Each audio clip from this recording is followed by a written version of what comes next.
వచనము నేనే చదువుతున్నానండి, నాతో మీరు అందరూ పలకండి. ఎలీషా, నా వలన నీకేమి కావాలను, నీ ఇంటిలో ఏమి ఉన్నదో అది నాకు తెలియ చెప్పుమనెను. అందుకామె, నీ దాసురాలైన నా ఇంటిలో నూనె కొండ ఒకటి ఉన్నది, అది తప్ప మరి ఏమియు లేదనెను. తండ్రి, మీ నామానికి స్తోత్రాలు. చదవబడిన లేఖనమును మీరు ఆశీర్వదించండి. నీ బిడ్డలు వాక్యపు ఆకలిగొని నీ భోజనపు బల్ల దగ్గర కూర్చున్నారు. ఆహారము మీది కేవలము నేను వడ్డించువాడనే. ప్రభువా, ఏమైనా ఈ పాత్రలో ఉంటేనే నేను వాళ్ళకు వడ్డించగలను. ప్రభువా, ఈ నూనె కుండను నీ నూనెతో నింపి ఈ పాత్రలనన్నీ నీ వాక్యముతో నింపమని వారి యొక్క అవసరతలన్నిటినీ మీరు తీర్చమని పరిశుద్ధాత్మ దేవాన్ని స్వరమును మాకు వినిపింపచేయమని యేసు నామమును అడిగిపోతూ ఉన్నాము తండ్రి, ఆమేన్. ప్రభునందు నాకు అత్యంత ప్రియమైన దేవుని బిడ్డలారా, ఈరోజు మనము చదువుకున్న ఈ వచన భాగము పాత నిబంధన గ్రంథములో ఒక యథార్థమైన సంఘటన చరిత్ర. ఎలీషా అనే దైవజనుడి కాలములో ఒక సంఘటన జరిగింది. కొర్నేలియస్ గారు నా వైపు చూడాలి. ఎవరు బైబిల్స్ చూడొద్దు, నా వైపు చూడండి, మీకు ఖచ్చితంగా దేవుని వాక్యం అర్థమవుతుంది. ఎలీషాతో పాటు కొంతమంది శిష్యులు ఉండేవాళ్ళు. ఆ శిష్యులలో ఒకడు చనిపోయాడు.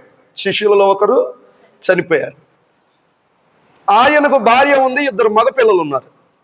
అయితే ఈ శిష్యుడికి కొన్ని అప్పులు ఉన్నాయి. అప్పులలో చనిపోయాడు. చనిపోయిన తరువాత ఈ అప్పులవాడు ఏం చేశాడంటే, అప్పులవాడు ఇంటికి వచ్చి ఇంట్లో ఉన్న సామాన్లు మొత్తం తీసుకెళ్ళిపోయాడు. కొన్నాళ్ళు గడువిచ్చారు ఆమెకి, మిగతా డబ్బులు కట్టాలి నువ్వు అని. కడతానని చెప్పిందో మరి ఏం చెప్పిందో కానీ నా అంచనా ప్రకారం నేను చెప్తున్నా. డబ్బులు కట్టలేదు, మళ్ళీ అప్పులవాడు ఇంటికి వచ్చాడు. బైబిల్ చెప్తుంది, రోమాపత్రిక 7 అధ్యాయాలు, ఇప్పుడు అన్ని చూడటానికి టైం కుదరదు. ఈ అప్పులవాడు సాతాను. ఈ అప్పులు కట్టమని వచ్చి వాడు వెళ్ళిపోతే ఏమడిగాడు? 2 కుమారులను అడిగాడు. అప్పులవాడు ఎవరిని అడిగాడండి? 2 కుమారులను అడిగాడు. ఈమెనైనా పనిలో పెట్టుకోవచ్చుగా, నువ్వు ఇన్ని సంవత్సరాలు పనిచేయి, అప్పు కంటే సరిపోద్ది. కానీ ఈ సాతానుడు దృష్టి ఎక్కడుందో తెలుసా? మన పిల్లల మీద ఉంది. Listen to me carefully. రాజవీధులలో యవ్వనులు లేకుండాను, పసిపిల్లలు లేకుండాను వారిని మృంగునట్లు సాతానుడు కిటికీలను ఎక్కుచున్నదని ఇర్మియా గ్రంథంలో మనం చదివాం. తల్లిదండ్రులారా, మీరు ఈ మాటలు శ్రద్ధగా గమనించాలి. మీ పిల్లలను ఒకవేళ మీరు స్కూల్కి పంపించవచ్చు, బాగా చదివించవచ్చు, పెళ్లి చేయొచ్చు, లేకపోతే ముందుకు నడిపిస్తూ ఉన్నాము అని మీరు ఫీల్ అవ్వచ్చు. కానీ దేవుని లేఖను చెప్పే సత్యం ఏమిటంటే, సాతానుడు గురి మన మీద లేదు, మన పిల్లల మీద ఉంది. మన పిల్లలను వాడు ఏం చేయాలనుకుంటున్నాడంటే, బానిసలుగా తీసుకెళ్ళిపోవాలనుకుంటున్నాడు. పిల్లలను ఎలా సాతానుడు బానిసలుగా చేస్తాడో తెలుసా? హబక్కుకు గ్రంథంలో ఉంది, గాలము వేసి లాగుతున్నాడంట పిల్లల్ని. ఏ వేసి లాగుతున్నాడండి? గాలము అంటే ఇండివిడ్యువల్ ఎఫెక్ట్ అంటారు దాన్ని. అంటే త్రాగుడు చేతో, సిగరెట్ల చేతో, డ్రగ్స్ చేతో, ఇంకా ఏదైనా తప్పులోనికి లాగి వాళ్ళని ఏం చేయాలనుకుంటున్నాడు సాతానుడు? చెప్పాలి మీరు, పాడు చేయాలనుకుంటున్నాడు. యవన బిడ్డలు ఉన్నారు, ఏమనుకోవద్దు, తండ్రి సమానుడిని నేను చెప్పాలి. చాలా మంది ఈ రోజుల్లో ఫోన్ కాల్స్ లో కూడా జాగ్రత్తగా ఉండాలి. నువ్వు నమ్మేదో మాట్లాడతాడు, రికార్డ్ చేస్తాడు. ఈ వీడియో కాల్స్ విషయంలో, ఫోన్స్ కాల్స్ విషయంలో సాతానుడు ఏ విధంగా ట్రాప్ చేసేస్తున్నాడు యూత్ని. మొన్న గుడివాడ దగ్గర ఒక అమ్మాయి చనిపోయింది, వీడియో కాల్ మాట్లాడిందంటే. ఏదో దరిద్రం చచ్చారు వాళ్ళు. అది పెట్టి నేను ఇది ఇంటర్నెట్లో పెడతా అది ఇదని చెప్పి ఏదో తేడా వస్తే బెదిరించారు, చచ్చిపోయింది ఈ అమ్మాయి. కాబట్టి యవన బిడ్డలు ఉన్నారు, అందరూ ఉన్నారు. నేను చెప్తున్నాను, నేను వయసులో చిన్నవాడినైనా మీ తండ్రి సమానుడిగా నేను చెప్తున్నా. ఫోన్ విషయంలో పిల్లలు జాగ్రత్తగా ఉండాలి, మీరు జాగ్రత్తగా ఉండాలి. ఎందుకంటే కిటికీలు ఎక్కుతుందంట మరణం. కిటికీలు ఎక్కుతుందంట. ఏమెక్కుతుందండి? ఇర్మియా గ్రంథంలో కిటికీలు ఎక్కుతుంది. మనిషికి ఉన్న ప్రధానమైన కిటికీ ఏంటో తెలుసా? కన్ను, చెవి. ఇంకా ఈ కిటికీల ద్వారా మరణము మన ఇంట్లోనికి వస్తుంది. ఆ మరణాన్ని గద్దించాలంటే ఏం చేయాలి? తల్లులు, యేసు ప్రభు చెప్పాడు, అమ్మలారా నా కోసం ఏడవవద్దు, మీకోసము మీ పిల్లల కోసము ఏడవండి. రేయి మొదటి జామున లేచి నీ పసిపిల్లల ప్రాణము కొరకు నీ హృదయమును నీళ్లు కుమ్మరించినట్టుగా కుమ్మరించా. ఎందుకని? అప్పుల వాడు ఇంటి దగ్గరికి వచ్చాడు. ఈ అప్పుల వాడు భౌతిక సంబంధంగా డబ్బులు అప్పులు కట్టించుకునేవాడు కాదు వీడు. ఈ అప్పుల వాడు ఎవరంటే మన పిల్లలను పట్టుకెళ్ళిపోవటానికి వచ్చిన వాడు. హబక్కుకు గ్రంథంలో గాలము వేసి లాగాడంట, తర్వాత వల వేసి పట్టాడంట. వల అంటే ఇంటర్నెట్ ద్వారా ఈ రోజులలో చాలా మంది, మొన్న న్యూయార్క్ సిటీలో ఒక అబ్బాయి గేమ్ ఆడాడంట 3 రోజులు అన్నపానాలు లేకుండా ఆడి గేమ్లో ఓడిపోయాడంట. ఓడిపోయేసరికి వెళ్ళి లిఫ్ట్లోకి ఎక్కి 103 అంతస్తు నెంబర్ నొక్కాడంట. 103కి వెళ్ళిపోయింది లిఫ్ట్. అక్కడి నుంచి దూకి చచ్చిపోయాడు. వై? బికాజ్ కారణం ఏంటి? గేమ్లో వాడిపోయాడు. అంటే గేమ్లోకి వెళ్ళిపోయాడు, ఇన్వాల్వ్ అయిపోయాడు. టైం తెలియట్లేదు, అన్నం తెలియట్లేదు, నీళ్లు తెలియట్లేదు. దీనికి కారణం ఏంటి? ఇంటర్నెట్. ఇక్కడే ఉంటాను నేను, బీటెక్ దాకా చదివా. టేబుల్ కింద పెట్టేవాళ్ళు, మాకు క్లాసులో 5గురు కనెక్ట్ అయ్యేవాళ్ళు, ఆడేసేవాళ్ళు గేమ్. నేను చూసా. ఆడేమో ఎక్కడో బెంగళూరులో ఉంటాడు, ఈడు ఎక్కడ ఉంటాడు, ఆడు అక్కడ ఉంటాడు. 5-6గురు ఫోన్ గేమ్లో కనెక్ట్ అయ్యి, నిన్ను పొడిచారా, నిన్ను కొట్టారా, ఆడు చచ్చిపోయాడు, నేను మాట్లాడుకుంటాడు. మనకి ఈడు పిచ్చట్టింది అనుకుంటా మనం చూస్తే. ఆడెక్కడో బెంగళూరులో ఉండేవాడితో మాట్లాడుతున్నాడు. కాబట్టి మన పిల్లల వైఖరి మనం గమనించాలి. పిల్లల కొరకు మనం ప్రార్థన చేయాలి. ఈ అప్పుల వాడు ఏదో ఒక నెపము పెట్టుకొని మన ఇంటికి వచ్చి మన పిల్లలను పాడు చేయాలని, నాశనము చేయాలని, మనకు కాకుండా చేయాలని ఈ అప్పుల వాడు ఇంటికి వచ్చాడు. ఈ అప్పుల వాడి దృష్టి దేని మీద ఉందో తెలుసా? మన ఆస్తి మీద లేదు. వాడు కూడా బ్రహ్మాండంగా దీవిస్తాడు. యేసు ప్రభువుని నమ్ముకున్న వాళ్ళకి ఆస్తి ఉందా లేదా? మనకంటే ఎక్కువ ఉంది. మనకేముంది? యేసు రక్తమే ఇచ్చి. యేసు ప్రభువుని నమ్ముకున్న వాళ్ళకి కారులు ఉన్నాయా లేవా? యేసు ప్రభువుని నమ్ముకున్న వాళ్ళు కూడా మేలులు జరుగుతున్నాయా జరగట్లేదా? ఇక్కడ గమనించవలసిన వాస్తవం ఏమిటంటే, ఈ అప్పుల వాడు వచ్చేమడిగాడంటే, నీ 2 పిల్లలని నాకు పనికి పంపించు. నీ 2 పిల్లలను నాకేం పంపించమన్నాడండి? పనికి పంపించమన్నాడు. అప్పటి వరకు ఇంట్లో ఉన్నదంతా పోగొట్టుకుంది. దేవునికి స్తోత్రం, హల్లెలూయా. తనకున్నదంతా కట్టేసింది, ఏమీ లేదు. ఇప్పుడు దైవజనుడు గుర్తొచ్చాడు. ఎవరు గుర్తొచ్చారండి? దైవజనుడు గుర్తొచ్చారు. దైవజనుడి దగ్గరికి హుటాహుటిన వెళ్ళిపోయింది. అయ్యా వందనాలు పాస్టర్ గారు. అమ్మ చెప్పమ్మా, నేను పలానా శిష్యుడు భార్యనయ్యా. సరేనమ్మా. ఆయన చనిపోయాడయ్యా, చనిపోతూ అప్పులు చేశాడయ్యా. ఈ అప్పుల వాడు ఇప్పుడు నా ఇంటికి వచ్చి నాకున్న 2 మగ పిల్లలని పనికి పంపించమని అడుగుతున్నాడయ్యా. మరి నేనేం చేయాలి ఇప్పుడు అన్నాడు. ఇప్పుడు పౌలుగా ఆయన ఎలీషా గారు కూడా అంటున్నాడు, నా వలన నీకేమి కావాలి? What can I do for you? నా వలన నీకేం కావాలంటే, ఆమె ఏం అడగల, ఏం చెప్తావో నువ్వే చెప్పమంది. అప్పుడు వెంటనే దైవజనుడు అడిగాడు, నీ ఇంటిలో ఏముంది? ఒక 2-3 ఇళ్ల గురించి చెప్పి మళ్ళీ ఇంటి దగ్గరికి వస్తా. దేవునికి స్తోత్రం, హల్లెలూయా, హల్లెలూయా. యాకోబు లాబాను ఇంటి దగ్గర నివాసం చేశాడు 20 సంవత్సరాలు. 7 సంవత్సరాలు ఒక భార్య కోసం, 7 సంవత్సరాలు ఇంకో భార్య కోసం, 14. 6 సంవత్సరాలేమో ఆస్తి కోసం. మొత్తం 20 సంవత్సరాలు లాబాను దగ్గర ఊడిగం చేశాడు. ఎవరు? యాకోబు. ఊడిగం చేసిన తర్వాత ఈ చెర్ర పడలేక పారిపోయి వచ్చేసాడు. అక్కడి నుంచి వెళ్ళిపోయాడు భార్య నీళ్ళని తీసుకొని. వెళ్ళిపోతూ ఏం చేశాడంటే, రాహేలు ఏం చేసిందంటే, ఈ ఇంట్లో ఉన్న ఈ విగ్రహాలు కొన్ని తీసుకొచ్చేసింది.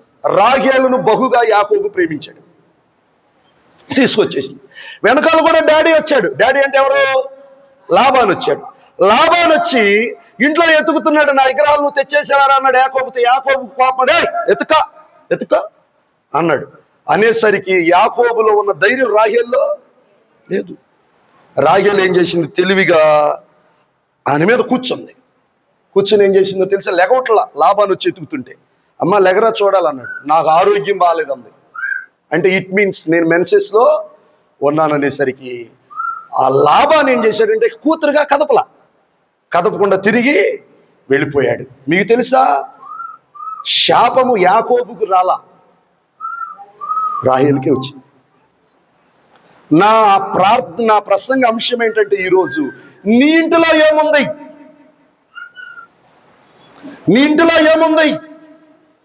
నీ ఇంటిలో ఒకవేళ విగ్రహారాధన లేకపోవచ్చు, కానీ గర్వం అనే విగ్రహం ఉందేమో, క్షమించలేని తత్వం అనే విగ్రహం ఉందేమో, మెడవంచని తత్వం అనే విగ్రహం ఉందేమో, అసూయ అనే విగ్రహం ఉందేమో, ఇతరుల మీద బనాయించే మనసు ఉందేమో, ఇతరుల్ని కష్టపెట్టే మనసు ఉందేమో. ఏ విగ్రహంతో వచ్చి నువ్వు ఇక్కడ కూర్చున్నావో ఒకవేళ నువ్వు భౌతిక సంబంధంగా విగ్రహారాధన చేయకపోవచ్చు. క్రైస్తవుల విగ్రహాలు భౌతిక సంబంధమైనవి కావు. క్రైస్తవుల విగ్రహాలు ఎలాంటి అంటే కనబడని విగ్రహాలు క్రైస్తవులకు ఉంటాయి. ఈ విగ్రహాలతోనే మనము ఉంటే, విగ్రహాలను దాచిపెట్టుకుంటే, విగ్రహాల మీద కూర్చొని వాటిని ఒప్పుకోకుండా గృహంలో నుండి తీసేయకుండా ఉంటే మరణము నీ వాకిట నిలిచి ఉంటుంది. మరణము నీ వాకిట నిలిచి ఉంటుంది. వాక్యం ఎలాగే చెప్తారులే, వీళ్ళు ఎలాగే చెప్తారులే, నా ఇష్టం వచ్చినట్టు నేను ఉంటాలే, నన్ను అడిగేదేవుడు, నాకు చెప్పేదేవుడు, నన్ను ప్రశ్నించదు నువ్వు అనుకోవచ్చు. కానీ దేవుని వాక్యం చెప్తుంది, పులిపిండి కొంచెం ఉన్న ముద్దంతా పులిసిపోతుంది. బుక్కవాని తైలంలో చచ్చిన ఇక ఒకటి పైన తైలం అంతా చెడిపోతుంది. ఒక్క అవిధేయత మన మానవ జీవితాన్ని, విశ్వాస జీవితాన్ని తేలా గొడుతుంది. తర్వాత యాకోబు ఎంతో బాధపడ్డాడు. రాహేలుని ఎంతగానో ప్రేమించాడు. రాహేలు మహా అందగత్తె, దేవుడు కూడా ఎంతగానో రాహేలుని ఇచ్చించాడు. కానీ రాహేలు తనంతట తాను అపాయాన్ని తెచ్చిపెట్టుకుంది. అలాగే మనము యెహోషువ గ్రంథము 7వ అధ్యాయంలో చూస్తాం. ఆకాను ఏం చేశాడు? వ్యభిచారం చేయలా, దొంగతనం చేయలా, విగ్రహారాధన చేయలా, ఏ తప్పు చేయలా. సైన్యాధికారులు ఒక స్థాయికి వెళ్ళిపోయాడు. ఇశ్రాయేలులో ఒక పేరు వచ్చింది, ఉన్నత స్థాయిలో ఉన్నాడు, పరిచర్య చేస్తున్నాడు, యెహోషువకు అందుబాటులో ఉంటున్నాడు, మొత్తం బాగానే ఉన్నాయి. యుద్ధం జరిగింది, ఆ ఊరు నుంచి వస్తున్నాడు.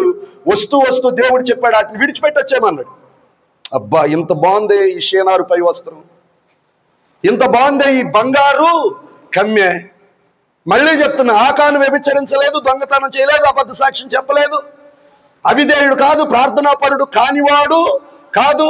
ఏ అవిధేయత ఆకానులో లేదు. ఆకానులో ఏముందంటే, పాడైపోతున్న వస్తువుని ఎందుకు పాడు చేయటం, తెచ్చి దాచుకుందామని చెప్పి ఆ షేనారు పై వస్త్రాన్ని పూర్తి చేయండి. బంగారు కమ్మెను ఎక్కడ పెట్టాడు? గుడారములో పెట్టాడు. యుద్ధం ఓడిపోయారు ఇశ్రాయేలీలు. యెహోషువ తల కొట్టుకుని ఏడుస్తున్నాడు దేవుని సన్నిధిలో, అయ్యా ఎందుకు ఓడిపోయాను, ఇంత చిన్న దేశం మీద ఓడిపోవటం ఏంటి నా పరిస్థితి అని ఏడుస్తుంటే దేవుడే లైన్లోకి వచ్చా, నువ్వు ప్రార్థన ఆపేయమన్నాడు. ప్రార్థన ఆపేయి, ఇదిగో నీ సైన్యములోనే ఒకడు పొరపాటు చేశాడు, చీట్లు వేయి. చీట్లు ఎవరి మీదకి వెళ్ళి? ఆకాను మీదకి వెళ్ళింది. ఆకాన్ని ఏం చేశారో తెలుసా? ఇశ్రాయేలీలు అందరూ కలిసి ఆకోరు లోయలో రాళ్ల దిబ్బగా చేసి చంపేశారు. కారణం ఆ డేరాలో, ఆ గుడారములో ఏముంది? రాహేలు గుడారములో ఏముంది? నేను మిమ్మల్ని అడుగుతున్నా, నీ గృహంలో ఏముంది? ఒకవేళ నా గృహంలో ఏమీ లేదు బ్రదర్, నీ దేహం అనే గృహంలో ఏముంది? ఏ దేవతలు పెట్టావు? సమరయ స్త్రీ ఉంది, 5 దేవతలను ఆరాధన చేస్తూ వచ్చింది. ఇప్పుడు ఆరాధిస్తున్న వాడు కూడా నీవాడు కాదని చెప్పాడు యేసు ప్రభు. ఆ కొండ అక్కడ విడిచిపెట్టి వెళ్ళింది. ఏ కొండ? 5 దేవతలను ఆరాధన చేసిన కొండ. చప్పట్లు కొట్టి దేవుని నామాన్ని మహిమపరచు. ఆ కొండ విడిచిపెట్టి సమరయలోనికి వెళ్ళి ఇంటింటికి తిరిగి చెప్పింది, నేను చేసినవన్నీ, నాతో చెప్పిన వాడిని నేను కనుగొన్నాను, కమన్ టు మీ, నాతో పాటు రండి, యేసును చూడండి అని చెప్పి తీసుకొచ్చింది. తన ఏం చేసిందంటే, తన ఇంట్లో ఉన్న 5 దేవతలను విడిచిపెట్టింది సమరయ స్త్రీ. దేవునికి స్తోత్రం, హల్లెలూయా, హల్లెలూయా. అలాగే బైబిల్ గ్రంథంలో కొంతమంది ఉన్నారు. ఓబేదెదోము ఇంట్లో ఏముంది? నిబంధన మందస్సు. నిబంధన మందస్సు ఉండేసరికి 3 నెలల్లో ఓబేదెదోము విస్తారముగా దీవించబడ్డాడు. దీవించబడిన ఇన్ఫర్మేషన్ ఎక్కడికి వెళ్ళింది? దావీదు దగ్గరికి వెళ్ళింది. దావీదు దగ్గరికి వెళ్ళి దీనికి కారణం ఏంటో కనుక్కున్నాడు. ఓహో, ఈ నిబంధన మందసాన్ని మనం ఫిలిస్తీన్ స్టైల్లో తెచ్చాం. ప్రభుశేఖర్ అన్న చూడండి, ఇశ్రాయేలీలకు ఒక స్టైల్ ఉంది. నిబంధన మందసాన్ని ఎలా తేవాలి? యూదులు యాజకులే మొయ్యాలి మోత కర్రలతో. ఫిలిస్తీన్ స్టైల్ ఏంటి? ఎద్దుల బండి మీద పెట్టి మోపించాలి. ఇప్పుడు దావీదు ఎవరి స్టైల్లో తేవాలి నిబంధన మందసాన్ని? చెప్పండి అమ్మా. యూదుల స్టైల్లో తేవాలి. యూదుల స్టైల్ ఏంటి? యాజకులు మొయ్యాలి. కానీ ఇప్పుడు దావీదు ఎవరి స్టైల్ అనుకరించాడు? ఫిలిస్తీన్లు.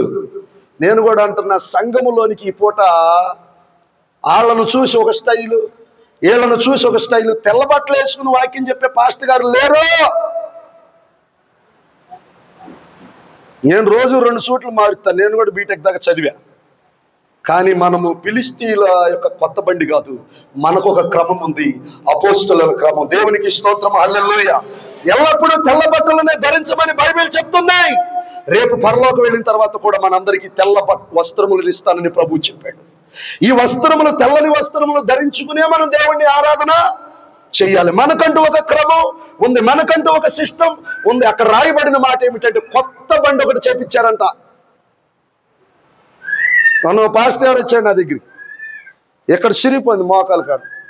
పాపం అయ్యగారికి సిరిపోయిన బట్టలేసి 3 ఏళ్ళు ఎట్టుకున్నాడంట. చిరిగిపోయిన ప్యాంట్ 3 ఏళ్ళు ఎట్టుకుంటే నాకు తెల్ల బట్టలు 6 జతలు వస్తాయి. ఇక్కడ వేసి రక్తం ఇచ్చి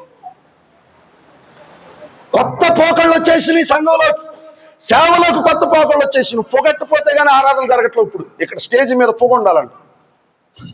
ఆయనను ఆరాధించువారు పొగతోనూ లైట్లతోనూ ఆరాధించమనుందా? కొంతమందికి పొగ లేకపోతే పాట నడవదు, లైట్ లేకపోతే పాట నడవదు. మనము డ్రమ్ము లేకపోయినా దేవుణ్ణి ఆరాధిస్తాం. దేవునికి స్తోత్రం హల్లెలూయా. అరణ్యములోనైనా దేవుణ్ణి స్తుతిస్తాం, నదొడ్డునైనా దేవుణ్ణి స్తుతిస్తాం, నడుస్తూ దేవుణ్ణి స్తుతిస్తాం, పండుకొని దేవుణ్ణి స్తుతిస్తాం. కొంతమందికి సిస్టమ్ బాగపోతే ఈ సిస్టమ్ బాగాదు. హల్లెలూయా. అవసరమైతే దైవజనుడు ఇదిగో చెయ్యి ఇట్లా పెట్టైన అరిసి చెప్పాలి వాక్యం. చప్పట్లు కొట్టండి.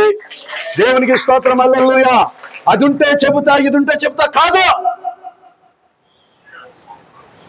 నిబంధన మందసమును తేవలసిన పద్ధతి ఒకటి ఉంది. ఆ పద్ధతి ప్రకారం దావీదు నిబంధన మందసాన్ని తేలేదు. కిర్యత్యారీములో నుండి ఒబేదెదోము ఇంట్లోనికి వచ్చిన నిబంధన మందసాన్ని అక్కడ ఉన్న వాళ్ళని కొంతమందిని పోగేసుకుని వాళ్ళ స్టైల్లో తెచ్చాడు. ఆకోను కళ్ళము ఎద్దుకు రాగానే ఎద్దు కాలు చెప్పండి జారింది. జారిపోగానే నిబంధన మనసు పడిపోతుంది. పోతుంటే ఏం చేశాడు? ఉజ్జా పట్టుకున్నాడు, చచ్చిపోయాడు. దావీదు గారికి చచ్చిపోతే కానీ ఎవరో రాలా. అప్పుడు ఎవరే బాబు ఈ నిబంధన మనసాన్ని ఎలా పడితే అలా తేగూడదని ఈ యొక్క పరిచర్య చేసే యాజకులను అడిగాడు. కొంతమంది పెళ్లిళ్ళు చేస్తారు, లేకపోతే ఇంకోటి చేస్తారు. వీళ్ళు చేసేస్తే నన్ను వచ్చి ప్రార్థన చేయమంటున్నారు. అసలు ఇది ఎలా చేద్దామని నన్ను ఎవరు అడగట్లా. నేను రెడీ చేసి నువ్వు రా, నువ్వు ప్రార్థన చేయి, నేను కానికిస్తా, నువ్వు వెళ్ళు. అంతేగాని అయ్యా ఇది ఇలా చెయ్యాలనుకుంటున్నాను, అసలు ఏం చెయ్యాలి, ఎలా వెళ్ళాలి, అసలు మన సిస్టమ్ ఏంటని ఎవరు అడగట్లా. నేను ఎంత ముదిరినా తెలుసా? వాళ్ళు అడగటం నేను చవట్లా. ఎందుకని? వాళ్ళకి బుద్ధి రావాలి. దావీదుకు వచ్చినట్టుగా ఏమి రావాలి? బుద్ధి రావాలి. దేవునికి స్తోత్రం హల్లెలూయా. హల్లెలూయా. ఒక పని మనము చేసేటప్పుడు దైవజనుని ముందు పెట్టుకోవాలి. దైవజనునికి విషయాన్ని చెప్పాలి. ఎలా తీసుకురావాలో తెలుసుకున్న తర్వాత తెస్తుంటే దావీదు పురమునకు మందసము రాగానే దావీదు ఏం చేసాడు తెలుసా?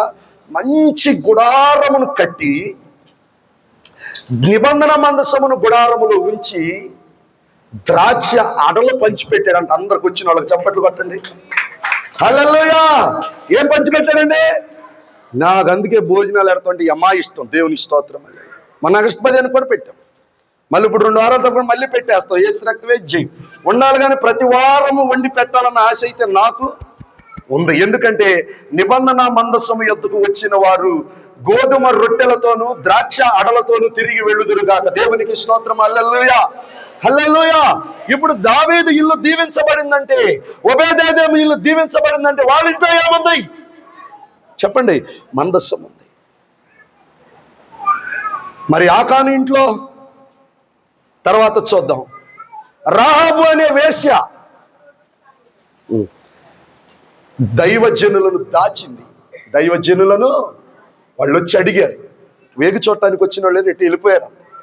దాచేసరికి మీకు తెలుసా, వెళుతూ వెళుతూ దైవజనులు చెప్పారు, ఎర్ర తొగరు దారం ఒకటి కట్టి కిటికీ నుంచి బయటికి తీసేయి.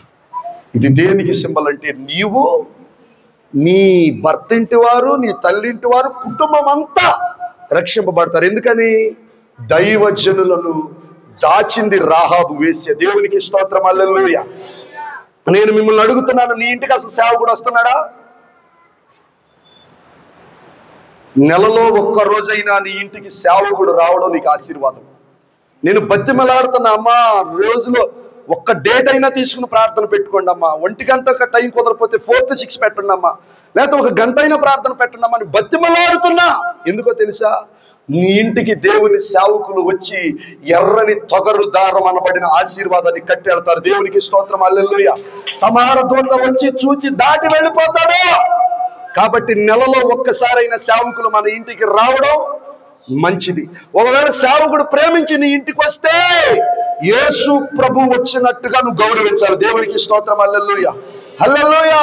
కొర్నేలియస్ గారి ఇంటికి ఎవరు వెళ్ళారు? పేతురు వెళ్ళాడు. పేతురు వెళితే కొర్నేలియస్ గారు ఏమన్నారు? ఏడు మధ్యాహ్నం వచ్చా అన్నాడా? నీవు నా ఇంటికి రావడం మంచిదని చెప్పి సాష్టాంగపడి నమస్కారం, కొంతమంది వందనాలు కూడా చెప్పట్లా. నీ అర్థం అలా ఉంది మన భక్తి. నీవు నా ఇంటికి రావడం మంచిది. ఆ ఇంట్లో ఏముందంటే పేతురు కొరకు ఎదురు చూచే కొంత సమూహం ఉంది. చప్పట్లు కొట్టి దేవుని నామాన్ని మహిమపరచండి. పేతురు వాక్యము విందామని కొర్నేలియస్ గారు వారిని, వారి బంధువులను, చుట్టాలను మొత్తాన్ని గ్యాదర్ చేసి పేతురు గారి కోసం ఎదురు చూస్తున్నారంట. ఇప్పుడు చిత్రం ఏంటో తెలుసా ప్రభుశేఖర్ అన్న? నేను వెళ్ళి అక్కడ కూర్చొని మన వాళ్ళందరి కోసం చూడాలి. ఈ మేడం గారు ఎప్పుడు వస్తుందో, ఈ సార్ ఎప్పుడు వస్తాడు, ఈ ఎమ్మెల్యే గారు ఎప్పుడు వస్తాడని నేను చూడాలి. కానీ కొర్నేలియస్ ఇంట్లో అలా లేదు. కొర్నేలియస్ గారు పాస్టర్ గారు వచ్చేసరికి అందరినీ గ్యాదర్ చేశాడు. గ్యాదర్ చేసేసరికి పేతురు గారి వాక్యము వినడానికి వాళ్ళందరూ ఎదురు చూస్తున్నారంట. కొర్నేలియస్ గారి ఇంట్లో ఏముందో తెలుసా? దైవజనుల కొరకు ఎదురు చూచుతుందో. చప్పట్లు కొట్టి దేవుని నామాన్ని. నీ ఇంటికి ఉందా ధన్యత? ఈ రోజున నా సేవకుడు నా ఇంటికి రావాలి అని నీ బంధువులను కానీ, చుట్టాలను కానీ, ఇరుగు పొరుగు వారిని కానీ పిలుచుకొని దైవజనుని కోసం ఎదురు చూసే ఆ విశ్వాస జీవితం లేకపోతే నువ్వు అనుకున్నంత ఆశీర్వాదాన్ని అందుకోలేవు. నీ తెలివితేటలు, నీ ట్రిక్స్, నీ గిక్స్, నీ జిమ్మిక్స్, నువ్వు చెప్పుకునే క్యాలిక్యులేషన్స్ ఏం పనిచేయు. ఇది రూల్ అంటే rule is rule for all. అపొస్తలుల కార్యం 12:12 పేతురు గారు జైలు నుంచి విడుదలయ్యాడు. మార్కు అని మేరుపలగల యోహాను గారి ఇంట్లో ప్రేయర్ జరుగుతుంది. వెళ్ళి తలుపు కొట్టగానే అక్కడ ఉన్న వాళ్ళందరూ ప్రార్థనలో ఉన్నారంట. యోహాను ఇంట్లో ఏముంది? ప్రార్థన ఉంది. దేవునికి స్తోత్రం, హల్లెలూయా. కొర్నేలియస్ గారి ఇంట్లో ఏముంది? దేవుని సేవకుడి కోసం ఎదురు చూచుతుంది. బుధవారం వస్తున్నాడు ఆయన, 7ంటికి వస్తాడు, ఇక్కడ కూర్చుంటాడు. ఒక్కరు రారు. మళ్ళీ ఆయన కోసం అరగంట చూడాలి. మళ్ళీ 7:30కి ప్రార్థన చేస్తే మళ్ళీ ఈయన వచ్చేది 8:30కే. 9ంటికి అవ్వలేదంటే నాకు గడియారం వెంక నా ఇంక ఒల్లుక్కు. దిక్కుమాలిన స్థితిలో నువ్వు ఉన్నావంటే నేను చెప్తున్నానండి, అపోస్తలుల యొక్క క్రమములోనికి మనము రావాలి. యేసు ప్రభువారు ఎరికో అనే గ్రామంలోకి ఇంటికి వెళ్ళాడు. ఆ ఇంట్లో సుంకపు గుత్తదారుడు, ఇన్కమ్ ట్యాక్స్ ఆఫీసర్ ఉన్నాడు. యేసు ప్రభు వెళ్ళేసరికి ఏం చేశాడు? ఆ ఇంట్లో, నేను ఎవరి వద్ద అయినా అన్యాయంగా తీసుకుంటే వాడికి 4 గంపలు ఇస్తా, మిగిలిన ఆస్తి అంతా పనిచేస్తా అని చెప్పాడు. చెప్పిన తర్వాత యేసు ప్రభు ఏమన్నాడు? నేడు ఈ ఇంటికి, యేసు ప్రభు నీ ఇంటికి వచ్చినా నువ్వు విడిచిపెట్టాల్సింది విడిచిపెట్టకపోతే నీకు రక్షణ రాదు. రాసుకోండి అందరు ఈ మాట. యేసు ప్రభు నీ ఇంటికి వచ్చినా నువ్వు విడిచిపెట్టాల్సింది విడిచిపెట్టకపోతే రక్షణ నీ ఇంటికి రాదు. ఇప్పుడు జక్కయ్య గారి ఇంట్లో ఏముంది? విడిచిపెట్టుతుంది. దేవునికి స్తోత్రం, హల్లెలూయా. కుష్ఠరోగి సీమోనీలు తీసుకుందాం. ఆ ఇంట్లో ఏముంది? సువాసన, సువాసన, ఇల్లంతా సువాసన, ఆరాధన, దైవారాధన, ఆత్మీయ ఆరాధన, సువాసన, సువాసన, ఇల్లంతా సువాసన, ఆరాధన, దైవారాధన, ఆత్మీయ ఆరాధన. ఆ భోజన పంక్తిలో సీమోను ఇంటిలో అభిషేకం చేసింది అత్తరుతో యేసయ్యకు. ఆ భోజన పంక్తిలో సీమోను ఇంటిలో అభిషేకం చేసింది అత్తరుతో యేసయ్యను. ఆ ఇల్లంతా సువాసనే. ఒకవేళ మనం అక్కడ అనుకోవచ్చు, అత్తరు వలన వచ్చిన సువాసన కన్నా ఆ ఇంట్లో పాప క్షమాపణలు వచ్చిన సువాసనే గొప్పది. ఆమెనంటున్నారు, ఈమె ఎలాంటిదో తెలిస్తే ఈయన ముట్టుకొనిచ్చేవాడు ఆమె అత్తరు బుడ్డి పగలగొట్టి ఆయన తల మీద పోసింది. ఆమె పాపాలు క్షమించబడినని ప్రభు చెప్పాడు. నేను అంటున్నాను, నీ ఇంట్లో ఏముంది? ప్రవక్త ఆమెను అడిగాడు, నీ ఇంట్లో ఏముంది? మనల్ని మనం అడుగుదాం, మన ఇంట్లో ఏముంది? మన దేహం అనబడి ఒళ్ళు అని ఒంట్లో అనే ఇంట్లో ఏముంది? ఒంట్లో అంటే ఎడారొంట్లు కాదు, మన ఒంట్లు. దేవునికి స్తోత్రం, హల్లెలూయా. ఈ ఇంట్లో ఏముందో మనం ఏం చేయాలి? పరీక్ష చేసుకోవాలి. కొంతమంది అసూయను విడిచిపెట్టిన వాళ్ళు, క్షమించలేని వాళ్ళు, ఇతరులను ప్రేమించలేని వారు, ఇతరులను పలకరించలేని వారు, దేవునిని బట్టి ఆనందించలేని వారు, మన నేరము లేదో ఇతరుల మీద మోపుతున్నట్టుగా ఇదంతా ఎందుకండి? గుడారములో అంత అసూయ పెట్టుకొని, కుట్ర పెట్టుకొని యేసు ప్రభుని దీవించమంటే నువ్వు చేసే ఆరాధన వెళ్ళుద్దా? యేసు ప్రభు దగ్గరికి వెళ్ళుద్దా? అసూయతో నువ్వు చేసే ప్రార్థన వెళ్ళుద్దా? కుట్రతో చేస్తే వెళ్ళుద్దా? క్షీణారు వస్త్రం అలాంటి స్థితి ఉంటే వెళ్ళుద్దా? మనము ఎలాంటి మనసు కలిగిన వారు చేయాలంటే, ఏదైనా ఒక వ్యతిరేకమైన స్థితి మనకు అర్థమైతే అత్తరు బుడ్డి పగిలినట్టుగా మన హృదయం రోజు రోజు పగలాలి. ప్రభు, అయ్యా విధేయతనాలు నన్ను క్షమించు, నేను ఇంకా ఈ స్థితిలోనే ఉన్నా, నన్ను క్షమించు, ఇంకా నన్ను కట్టుకుంటాను, ఇంకా నిన్ను ఆరాధిస్తానని ఎక్కడికక్కడ మనం ఏం చేసుకోవాలంటే, దినదినము మన శరీరాన్ని, చెప్పండి, దినదినము మన శరీరాన్ని, దినదినము మన మనస్సును, దినదినము మన ఆలోచనలు, దినదినము మన కార్యక్రమాలను నలగొట్టుకొని క్రీస్తు యేసు కొరకు ఒక అత్తరు బుడ్డిగా మనము తయారగుదుము గాక. హల్లెలూయా, దేవునికి స్తోత్రం. యేసు క్రీస్తు ప్రభు వారు బేతనీలో కూడా ఒక ఇంటికి వెళ్ళాడు. ఆ ఇంటి యజమాని ఎవరు చెప్పండి? లాజరు. ఇక్కడ ₹1,00,00,000 మాట చెప్తా. లాజరు స్థితి ఏంటి? రోగి. మరియ స్థితి ఏంటి? భక్తి కలిగింది. మార్త స్థితి ఏంటి? బిల్డప్ ఎక్కువ, బిజినెస్ తక్కువ, ఓవర్ యాక్షన్ ఎక్కువ, పానకుల పుడక, ఎచ్చరక్వే జై. బాగా సంతోషంగా ఉన్నటువంటిది అప్పుడే వేసేసింది బ్రేక్. ఇక్కడ విషయం ఏంటంటే, ఆ ఇంట్లో 3 వ్యక్తులు 3 లక్షణాలేమో. నీలో అయితే ఈ 3 ఉన్నారు, నాలో కూడా ఈ 3 ఉన్నారు. గమనించారు ఈ మాట? బేతనీయులో అయితే, లాజరు ఇంట్లో అయితే లాజరు రోగి, మరియ భక్తి పరురాలు, మార్తేమో కంగారు వ్యవహారం. వీళ్ళు 3 మనుషులు, కానీ ఈ 3 మనలోనే ఉంటారు. ఒకప్పుడు భక్తిగా నువ్వే ఉంటావు, అబ్బో పాడుతావు, చేస్తావు. ఒకప్పుడేమో రోగం వచ్చిన లాజర్లాగా కుదేలైపోతావు. ఒకప్పుడేమో మార్తలాగా ప్రశ్నిస్తావు. ఆ ఇంటికి వచ్చిన యేసు ప్రభు ఏం చేశాడో తెలుసా?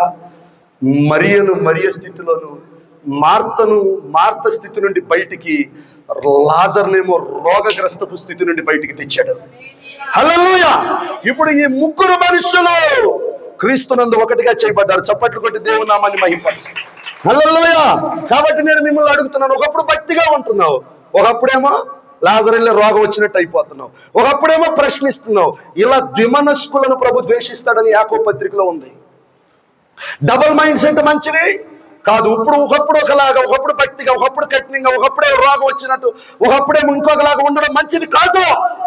నీ ఇంట్లో ఈ లక్షణం ఉంటే నీకు ఆశీర్వాదం రాదు.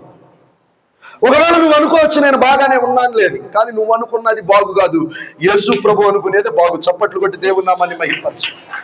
అందుకే యేసు ప్రభు చెప్పాడు, ఒకటి కలిమి విస్తరించుట వాడి జీవమునకు మూలము కాదు. ఆస్తిని బట్టి ఆశీర్వాదం లెక్క వేయకూడదు, ఉద్యోగాన్ని బట్టి ఆశీర్వాదం లెక్క వేయకూడదు. ఇప్పుడు బేతనీయలో ఈ ఇంటికి వచ్చి యేసు ప్రభు ఏం చేశాడు? ఈ 3 వ్యక్తులని ఒకే వ్యక్తిత్వంలోనికి నడిపించాడు. దేవునికి స్తోత్రం. హల్లెలూయా, హల్లెలూయా. నేను కూడా మిమ్మల్ని అడుగుతున్నానండి, నీ ఇల్లు ఏ ఇల్లు లాగా ఉంది? కొన్ని ఇళ్ళు ఉంటాయి ఖాళీ ఇల్లు. హలో, కొన్ని ఇళ్ళు ఖాళీ ఇల్లు. సాతానుడు వస్తాడంట, ఖాళీగా ఉంటుంది చూసి వెళ్ళి ఎగురుకుంటే వెళ్ళి ఈడికంటే 7 బలమైన వాటిని తీసుకొచ్చి ఈ ఖాళీ ఇంట్లో కూర్చోబెడతాడంట. కొంతమంది సంవత్సరాలు వస్తారు, ఒక్క పాట నేర్చుకోరన్న. ఇస్సాకన్న, ఆయన పేరేంటి? మీ మామగారి పేరేంటి? ఆయన పేరు ఇస్సాక్ గారు. 40 ఏళ్ళు వస్తారు కొంతమంది, 4 ముక్కలు పాట కూడా నేర్చుకోరు. అయ్యో,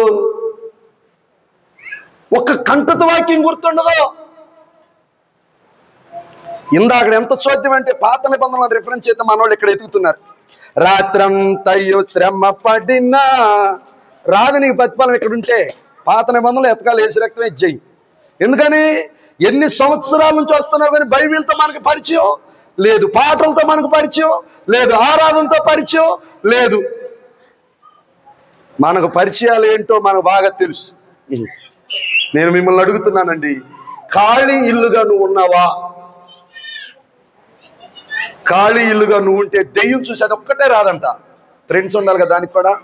ఒక 7గురిని తీసుకొచ్చి ఖాళీ ఇంట ఏమేసిద్ది? తిష్టేస్తుంది. మీకు చెప్పిన దెయ్యాలు ఎవరిని పడితే తెలుసా? హృదయములో వాక్యము లేని వాళ్ళని దెయ్యాలు పట్టేది, హృదయంలో పాటలు లేని వాళ్ళని దెయ్యం పట్టేది, హృదయంలో దేవునిని ఆరాధించే ఆరాధన ఆత్మ లేకపోతే దెయ్యాలు పట్టేది. దేవునికి స్తోత్రం, హల్లెలూయా హల్లెలూయా. కాబట్టి ఇప్పుడు మనం ఖాళీ ఇంటిగా ఉండాలా, ఆరాధన ఇంటిగా ఉండాలా? చెప్పండి రా. అందుకే యేసుప్రభువు ఏమన్నాడు? నేను హృదయమని తలుపునద్ద తలుపు తట్టుచున్నాను, ఎవడైనా స్వరము విని తలుపు తీస్తే నేను వాని ఇంట్లోకి వచ్చి ఇంట్లోకి వచ్చి. మీరు బాగా భక్తి నేర్చుకోవాలి. ఇప్పుడు భక్తి రాకపోతే జన్మలో మీకు రాదు. మీరు నాకు పేరు తేవాలి అంటే అర్థమైందా? రేపు మీరు బాగా చదువుకుని వివాహం అయిన తర్వాత అక్కడ చర్చికి వెళ్తారుగా, అమ్మ ఇంత షార్ప్గా ఉందేంటి ఈ పాప, ఇలా వాక్యం చదువుతుందేంటి, ఇలా ఆరాధన చేస్తుందేంటి, ఇలా పాడుతుందేంటి అని అడిగితే మా పాస్టర్ గారు మమ్మల్ని అలా పెంచాడు అనాలి. చప్పట్లు కొట్టండి. అదే మీకు పాటలు రాకపోతే, పరిచర్య రాకపోతే, ప్రార్థన రాకపోతే ఎవరికి బ్యాడ్ నేమ్ వస్తుంది? ఆడు సన్నా చెయ్యి ఉంటాడు, ఆ ఏం వచ్చి ఉండదు. అందుకే వీళ్ళు కూడా అంతే ఆ మాట అంటారు. మామ యథా రాజా తదా ప్రజ, రాజు అలాంటి వాడు, ప్రజలు కూడా అలాంటి వాడు. పాస్టర్ గారు ఏదైనా కొత్త గట్టి గింజ అయితే యేసు రక్తమే జయం. సంఘం కూడా 4 గట్టి గింజలు తయారవుతాయి, పరిచర్యలో తయారవుతారు, వాక్యంలో తయారవుతారు, సేవకులు లేస్తారు. అదే పాస్టర్ గారిలో సరుగు లేదనుకో, చాటిట్ అనగానే ఏమన్నావు అక్కడ మొత్తం లేచిపాటు యేసు రక్తం ఇచ్చి. నేను చెప్తున్నా, మీరు మంచి భక్తిపరులుగా తీర్చిదిద్దబడాలి. ఆ చిన్నది సిరియా దేశములో ఉన్న నయమానుకు స్వస్థత ఇచ్చినట్లుగా మిమ్మల్ని దేవుడు వాడుకొనును కాక. దేవునికి స్తోత్రం, హల్లెలూయా హల్లెలూయా. ఇప్పుడు మన ఇల్లు ఖాళీ ఇల్లుగా ఉండకూడదు. చెప్పండి, లాబాను ఇల్లుగా మన ఇల్లు. యాకోబు ఇంట్లో విగ్రహాలు, లాబాను ఇంట్లో విగ్రహాలు ఉన్నాయి. లాబాను ఇల్లుగా మన ఇల్లు ఉండకూడదు. ఇంకెవరి ఇల్లుగా ఉండకూడదు? చెప్పండి. నువ్వు చెప్తేగా మాకేం పని రా అన్నట్టు చూస్తున్నారు. ఆకాని ఇంట్లాగా మన ఇల్లు ఉండకూడదు. చెప్పండి, ఖాళీ ఇల్లుగా మన ఇల్లు ఉండదు. మరి ఎవరి ఇల్లులాగా ఉండాలి? దావీదు ఇల్లులాగా ఉండాలి. చెప్పండి, ఒబేదేదోము ఇల్లులాగా ఉండాలి. చెప్పండి, రాహాబు ఇల్లులాగా, సేవకులకు స్థానం ఇచ్చే ఇల్లుగా మన ఇల్లు ఉండాలి. దేవునికి స్తోత్రం, హల్లెలూయా. కాబట్టి ఈ ప్రవక్త ఆ శిష్యుని భార్యను అడిగిన మాట ఏమిటంటే, నీ ఇంటిలో ఏముంది? నీ ఇంటిలో ఏముంది? ఆమెం చెప్పింది? నా ఇంటిలో నూనె కుండ ఒకటి ఉన్నది, అది తప్ప మరేమీ లేదా. నేను ఇప్పుడు వాక్యంలోకి వెళ్తున్నా. దేవుని స్తోత్రం. నూనె కొండ తప్ప మరేమీ నా ఇంట్లో లేదు. నూనె కొండ దేనికి సాదృశ్యం అంటే, 1 పరిశుద్ధాత్మ అభిషేకమునకు సాదృశ్యం, 2 ప్రార్థనా జీవితానికి సాదృశ్యం. నేను చెప్తున్నా, నీవు ఏదైనా కోల్పో, ఆస్తి కోల్పో, ఆరోగ్యం కోల్పోవాల్సి వస్తే, కానీ ఆత్మాభిషేకాన్ని కోల్పోవద్దు, ప్రార్థనా జీవితాన్ని కోల్పోవద్దు, విశ్వాసం అనే కొండను కోల్పోవద్దు. ఆ కొండ తప్ప మరి ఏమీ లేదు. ప్రవక్త అన్నాడు, నీవు వెళ్ళి దొరకగలిగిన ఒట్టి పాత్రలను ఎరువు తెచ్చుకోమన్నాడు. ఏ పాత్రలంట? చెప్పండి మీరు. ఒట్టి పాత్రలు. మీకు తెలుసా ఒట్టి పాత్రలు ఎవరు? రక్షణ లేనివారు, యేసు ప్రభువుని ఎరుగని వారు. దేవునికి స్తోత్రం, హల్లెలూయా హల్లెలూయా. కాబట్టి ఇలాంటి ఒట్టి పాత్రలను ఏం చేయాలి? వెళ్ళి మనం ఒట్టి పాత్రలను తెచ్చి దేవుని మందిరంలో పెట్టాలి. ఒట్టి పాత్రలతో మన మందిరము నింపబడాలి. నింపబడిన తర్వాత ఏమవుతుంది? వెళ్ళి తలుపు వేసుకొని ప్రార్థన చేస్తుంది. ఇద్దరు కుమారుల దగ్గర పెట్టుకుని ఆ స్త్రీ పరలోకము నుండి ఇంటి కప్పు తెరవబడింది. స్తోత్రం చెప్పండి, హల్లెలూయా. పరలోకము నుండి ఒక నూనె ధార పరలోకము నుండి ప్రవహిస్తుంది. అది నేరుగా వట్టి కుండలోకి రాలేదు, వట్టి కుండల్లోకి రాలేదు. అభిషేకం ఉన్న కుండలోనికి వచ్చింది. చప్పట్లు కొట్టి దేవుని నామాన్ని మహిమపరచండి. వట్టి కుండలోకి రాలేదు, ప్రార్థన చేసే కుండలోకి వచ్చింది. వట్టి కుండలోకి రాలేదు, విశ్వాసం ఉన్న కుండలోకి వచ్చింది. వట్టి కుండలోనికి రాలేదు, సమర్పణ ఉన్న కుండలోనికి వచ్చింది. ఇప్పుడు ఆ ఇంటి యజమానురాలు ఏం చేస్తుందంటే దారంతా ఈ అభిషేకపు కుండలోనికి వస్తుంటే ఈ కుండలోనికి తీసి వట్టి కుండలోకి పోస్తుంది, మళ్ళీ నింపుతుంది, మళ్ళీ వట్టి కుండలో పోసింది, మళ్ళీ ఈ కుండలో నింపింది, మళ్ళీ వట్టి కుండలో పోసింది, మళ్ళీ ఈ కుండలో నింపింది, మళ్ళీ వట్టి కుండలో పోసింది. అంటే నేను చెప్తున్నాను, నీ ఇంటికి నీ ఒక ప్రార్థన కుండగా మారుదువు గాక, నీ ఇంటికి నీ ఒక అభిషేకపు కుండగా మారుదువు గాక, నీ ఇంటికి ఒక ఆశీర్వాదపు కుండగా మారుదు గాక. నీలోనికి వచ్చిన ఆ నూనె, నీలోకి వచ్చిన విశ్వాసం, నీలోకి వచ్చిన ప్రార్థన నీ ఇంటి వారందరికీ, నీ దూరస్తులకు, నీ స్నేహితులకు, నీవున్న గ్రామానికి, నీవున్న రాష్ట్రానికి, దేవునికి స్తోత్రం, హల్లెలూయా, నింపేదానివై నువ్వు ఉండాలి. అందుకే ఏం పోగొట్టుకున్నా పర్వాలా, ఏం పోయినా పర్వాలా, హల్లెలూయా. యెహోవా ఇచ్చిన యెహోవా తీసుకున్న ఆయన నామమునకు స్తుతి కలుగును గాక. భార్య వచ్చింది, దేవుని వదిలిపెట్టి చావరాదంది. ఆయన వలన మనము మేలు అనుభవించే కీడు అనుభవించడం తగదా అన్నాడు. ఆ నూనె కొండ, దేవునికి స్తోత్రం, హల్లెలూయా. ఆ పరిశుద్ధ కొండ, శ్రమలను ఓర్చుకున్న కొండ, దేవునికి స్తోత్రం, హల్లెలూయా. అభిషేకముతో నింపబడిన కొండ, ప్రార్థన కొండ, వాక్యపు కొండ, దేవునికి స్తోత్రం, హల్లెలూయా. ఆ ఒక్క కుండ మన ఇంట్లో ఉంటే చాలు, మన ఇంట్లోనికి కావలసినవన్నీ ఆ ఒక్క కుండ ద్వారా దేవుడు తెస్తాడు. ఇక్కడ నా పాయింట్ ఏంటంటే, ఒట్టి కుండల్లోనికి వచ్చిందా నూనె, ఇంట్లో ఉన్న ఆ కుండలోకి వచ్చిందా, ఇంట్లో ఉన్న కుండలోకి వచ్చింది. అలాగే నీ ఇంటికి నువ్వు ఒక నూనె కుండ అవ్వాలి. ఒట్టి కుండలన్నింటినీ నువ్వే నింపాలి. నా ఇంటికి నేను ఒక నూనె కుండను అవ్వాలి, ఒట్టి కుండలన్నింటినీ నేనే నింపాలి. నా గ్రామానికి నేను ఒక కుండనవ్వాలి, నా గ్రామంలో ఉన్న కుండలన్నీ నేనే నింపాలి. నా జిల్లాకు నేను ఒక కుండనే అవ్వాలి, జిల్లాని నేను నింపాలి. దేవునికి స్తోత్రం, హల్లెలూయా. జాన్ హైడ్ అనే దైవజనుడు దేశాన్ని ప్రభు కొరకు నింపిన ఒక నూనె కొండని ఆయన్ని పిలుస్తారు. దేవునికి స్తోత్రము కలుగును గాక. ఆకాశము నుండి దారి ఆగింది. ఎప్పటి వరకు?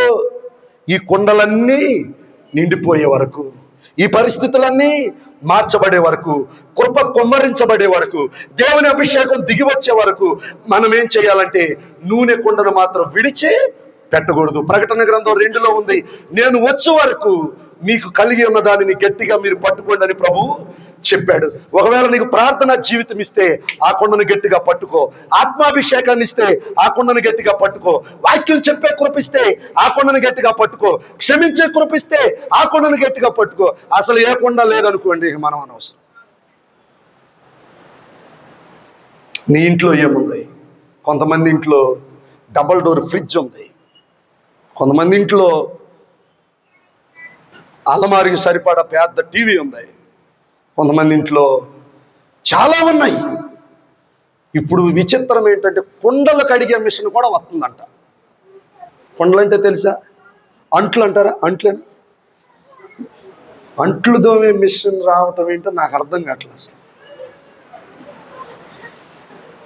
ఫస్ట్ హైదరాబాద్లో ఒక ఆమె ఇంట్లో లాంచ్ అయితే మా ఇంట్లో కుండలు కడిగే మిషన్ ఉందని పేపర్లో వేశారు. వెంటనే నాకు ఈ వాక్యం గుర్తొచ్చింది. నా ఇంట్లో డబుల్ డోర్ ఫ్రిడ్జ్ లేకపోయినా, టీవీ లేకపోయినా, అంట్లు కడిగే మిషన్ లేకపోయినా, ఏది లేకపోయినా ప్రార్థనా జీవితం అనే కొండ ఉన్న దేవునికి స్తోత్రం కలుగును గాక. ఆ కొండ ఉంటే మిగతా వచ్చేది వేసి రక్తమే చేయి. వచ్చినా రాకపోయినా నాకేది ముఖ్యం?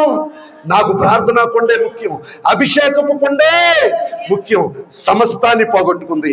అయ్యా నీ యొద్ద ఏముందని అడిగితే నా యొద్ద నూనె కూడా తప్ప మరి ఏమియో లేదంది. అప్పుడు చూడండి, బయటికి వెళ్ళి పొరుగు వారి యొద్ద దొరకగలని తెచ్చి ఆమెతో సెలవీగా వాళ్ళందరూ తెచ్చారు. 6వ వచనం, పాత్రలన్నీ నిండిన తరువాత, అమ్మలారా అందరూ మారతారా మారరా? ఇసాక్ గారు అసలు ఈ ఊరోళ్ళు మారరు అంటారు కొంతమంది పాస్ట్ గారులు. నేను అసలు అన్నం మార్చగలిగిన సమర్థుడు నజరేయుడైన యేసు. నువ్వెవడు చెప్తే అసలు మారద్దంట? నువ్వెవడివే? నన్నే మార్చాడు, వీళ్ళంతా మార్చమనుకుంటాను నేను. ఎందుకంటే ఎవరి గురించి చాలా బాగా తెలుసుగా. మనం ఏం కంపెనీయో, మనం ఎలా ఉంటాం మనకు తెలుసు. నన్నే మార్చిన వాడే మారుస్తాడు. హల్లెలూయా. ఇప్పుడు ప్రపంచమును మార్చగలిగిన సమర్థుడు నజరేయుడైన ఆ పాత్రలన్నీ చెప్పండి నిండిన తరువాత, అందరూ చెప్పండి, ఆ పాత్రలన్నీ నిండిన తరువాత నజరేయుడైన యేసు నామములో మన ఇంట్లో ఉన్న ప్రతి ఒక్కరూ రక్షణతో నింపబడుదురు గాక, పాప క్షమాపణతో నింపబడుదురు గాక, కృపతో నింపబడుదురు గాక, సమాధానముతో నింపబడుదురు గాక, దీవెనతో నింపబడుదురు గాక, ఆత్మల భారముతో నింపబడుదురు గాక, ప్రార్థన జీవితంతో నింపబడుదురు గాక. ఆత్మ పాత్రలన్నీ నిండే వరకు పైన దారాగకూడదు, నీ కంటి మీద కన్నీటి దార కూడా ఆగకూడదు. దేవునికి స్తోత్రం. హల్లెలూయా. పూనుకొని మనం ప్రార్థన చెయ్యాలి. ఇప్పుడు పరలోకము నుండి అభిషేకము దిగగానే ఆ పాత్రలన్నీ నిండిన తరువాత ఇంకా పాత్రలు తెమ్మని ఆమె తన కుమారునితో చెప్పింది. ఇంకేమందండి? ఇంకా పాత్రలు తీసుకురండి, ఇంకా పాత్రలు తీసుకురండి. ప్రభు ఎవరిని వాడుకుంటారో తెలుసా? ఇంకా నేను కొంతమందిని నడిపించాలి, ఇంకా నేను కొంతమందిని నడిపించాలి, ఇంకా ఈ మందిరం ఎక్స్టెండ్ చేయాలి, ఇంకా పెద్ద మందిరం కట్టాలి, ఇంకా 4 సంఘాలు కట్టాలి, నా ద్వారా 10 మంది ప్రభువులోకి రావాలని నువ్వు అనుకుంటే ప్రభు నీ హస్తాన్ని బలపరుస్తాడు. ప్రభు అభిషేకంతో నింపుతాడు, ప్రభు వాక్యంతో నింపుతాడు, ప్రభు దీవెనతో నింపుతాడు. ఆమె కుమారులతో చెప్తే కుమారులు ఏమన్నారు? వాడు మరేమీ లేవని చెప్పాను, అంతలో నూనె నిలిచిపోయాను. చప్పట్లు కొట్టి దేవుని నామాన్ని మహిమపరచు. హల్లెలూయా. ఆమె దైవజనుడైన అతని యొద్దకు వచ్చి సంగతంతయు, కొంతమంది పాస్టర్ గారికి అసలు ఏమీ చెప్పరు, వాళ్ళకి చెప్పాలనిపించి చెప్తారు. మీకు తెలుసా, దైవజనుడు ఒక్కడేనండి కడుపులో పెట్టుకునేది నువ్వు చెప్పింది. మీలో చాలా మంది మీ అన్ని నాకు చెప్పారు. నేను ఎవరికన్నా చెప్పినట్టు రుజువు ఇప్పించండి, ఇవాళే సేవ మానేస్తా. ఒక్క సేవకుడే నువ్వు ఏది చెప్పినా కడుపులో దాచుకుని ప్రార్థన చేస్తాడు. నమ్మి స్తోత్రం లేదు, అల్లు లేదు. ఎందుకంటే ఏం చేస్తాం, మనం ఆ స్థితిలో ఉన్నాం. దేవునికి స్తోత్రం. హల్లెలూయా. ఒక సేవకుడు తప్ప ఏమండి నువ్వు ఏది చెప్పు కడుపులో పెట్టుకుని నీకోసం ప్రార్థన చేస్తాడే కానీ ఇంకొకరితో చెప్పడు. ఎందుకని? తండ్రి పనిది. దేవునికి స్తోత్రం. ఒకవేళ నేను వయస్సులో మీకంటే చిన్నాను కావచ్చు, కానీ దేవుడు నన్ను నిలబెట్టిన స్థలం ఒక తండ్రి ప్లేస్. దేవునికి స్తోత్రం కలుగును. ఒక తండ్రి తన కూతుళ్ళను కొడుకులను ఎలా చూస్తాడో నేను మిమ్మల్ని అందరినీ అలాగే చూస్తాను. ఒకవేళ 7 వయసులో ఏమన్నా నువ్వు అనుకుంటే నీకంటే నేను 7 అంతస్తులు ఎక్కువలో ఉన్నానని నేను చెప్తా. దేవునికి స్తోత్రం. హల్లెలూయా. దేనికైనా సరే స్తోత్రం. లేకపోతే ఈ కృప దేవుడు నాకు ఇవ్వడు. దేవుడి కృప ఇవ్వడు. అందరికంటే చిన్నాడు యోహాను. ప్రకటన గ్రంథ ప్రత్యక్షత పేతురుకి ఇచ్చాడా, యోహానికి ఇచ్చాడా? యోహానికి ఇచ్చాడు. భక్తి అనేది సీనియారిటీ కాదు, సిన్సియారిటీ. చప్పట్లు కొట్టి దేవుని నామాన్ని మహిమ. సీనియారిటీ నిలబడదు, సిన్సియారిటీ నిలబడుతుంది.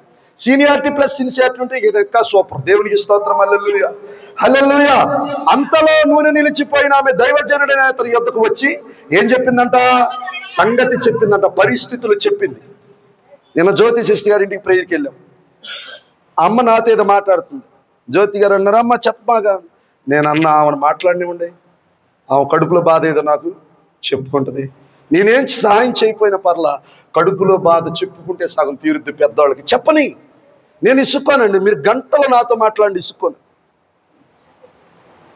ముసలాళ్ళతో నేను ఎక్కువ మాట్లాడతా, పెద్దవాళ్ళతో ఎక్కువ మాట్లాడతా.